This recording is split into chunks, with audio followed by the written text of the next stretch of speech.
Boker Tov, good morning. We continue with a 3-minute daily dose of Torah, finishing our conversation around eating blood, drinking blood. So the last image I left you with was this vampirist image of this pagan version that somehow people might have had a desire to drink blood. And so the Torah wants to make very clear that dare not ever allow yourself anywhere near that.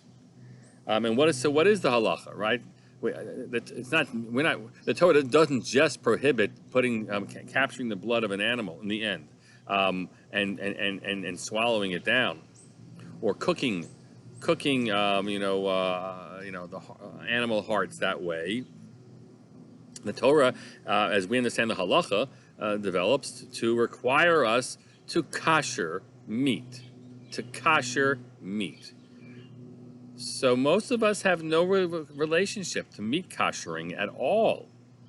I haven't, in my kitchen, I don't think I've ever kashered meat. And rarely have I, ever eaten liver that I had taken and needed to kasher that. So none, I haven't done it. My mother did it. And I imagine most of you can have either images of your youngest years or time with your parents or grandparents. Maybe it happened. Because it was the practice that people would buy meat from the butcher. That was also an interesting word, a standalone butcher, who would sell meat fresh, unkoshered. And you would bring it to your home, and you would kasher it at home. Just for those who are not fully versed in this, to kasher would mean that you take salt, kosher salt. That's why it was called kosher salt, because that type of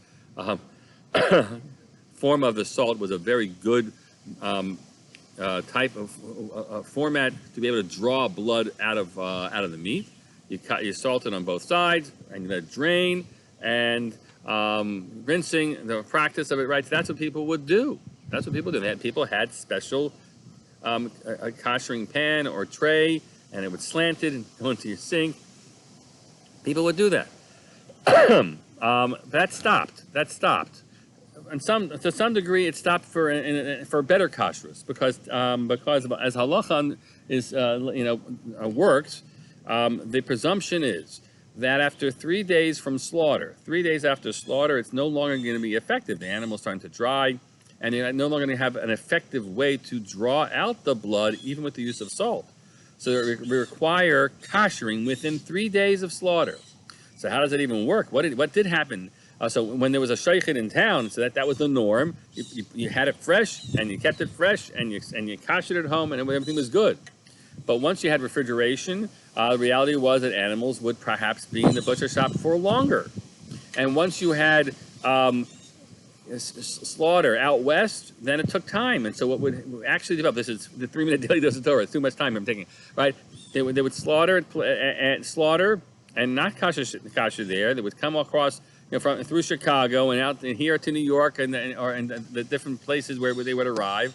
And what would happen? So what would happen is that they would rehydrate the animal by hosing it down. That's what would happen. The sides of beef were hosed down, and you could buy yourself an extra 3 days. And they would go to the butcher shop, and in principle, the butcher would sell to you quickly, and if not, he would also wash it down. But there was always a strong worry that somehow or another the timing would not be correct, and people would end up going more than 3 days.